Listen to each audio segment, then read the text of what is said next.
Hey, what's going on everyone? Kid here, and today we're talking about Gleipnir.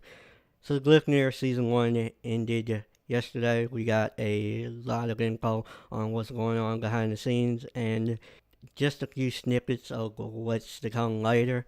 I have a few things that I want to talk about, but today we'll mostly focus on what we know so far, how I think the story will play out later on, and when will we see Gleipnir season 2. Um, I wanted to say this before we get into the meat of the video. Here's your spoiler warning. I will be talking about manga related things. The manga is very far ahead of the anime, and if you don't want to get spoiled for season 2, now will be the time to stop watching. Okay, first off, let's talk about the elephant in the room. We've seen a lot of hate over Gleipnir, and it's because of how weak she is compared to Claire. That dynamic has really started to change towards the end of season 1 and more so in the manga. If you haven't seen the manga, well, Shiichi seems hell-bent on stalking the Walker coins and getting his memory back. More like he's just frustrated with the entire situation and he's tired of seeing everyone carrying these heavy gardens when there is more that he can do. Claire seems to be doubting herself a lot more as the story goes on because it's become more noticeable to everyone that Shaiichi is changing more for the worse if you take it into context of the story.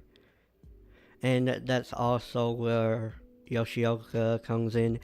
Later on, she finally gets to reveal to them parts of Shiichi's memories that he's seen, but we won't see that on the anime side for a good long. Speaking of season 2, let's get to the big question that everybody wants to know. Will there be a season 2? Well, the answer is yes. I don't really see why we wouldn't. Gleipnir has a fantastic rating on both Funimation and my anime list. It's been raking in the good reviews, so I don't see why they wouldn't give it a season 2. The only real setback right now is waiting on the source material. The anime ended around volume 6, and that's all that's been adapted. And in the manga, we are on volume 9, and we're waiting on chapter 55.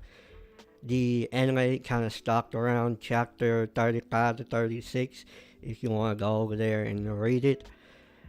The manga doesn't have a hard release schedule, which is kind of heartbreaking for me. I really like to see those, but it's still getting updated, so I can't really complain. But from what's going on in the manga, it seems like the story will tie itself up within the next 2 or 3 volumes. There doesn't look to be a lot left to talk about, so I'm guessing after that they'll greenlight it for a season 2. It might be either late 2021 or 2022 where we'll see season 2. But with that out of the way, let's talk about Honoka and Kaito. Because as interesting as these two are, there's still a bit of ambiguity with these characters, at least in the anime portions. Honoka seems very different from all of Kaito's other creations. She seems to be even more powerful than Kaito himself. Even Nagato makes note of it, seeing Kaito's not the real problem. In the manga, he sees the reborn Honoka as the real threat to the world, which it would indicate that she's more powerful than an immortal who can bring back the dead.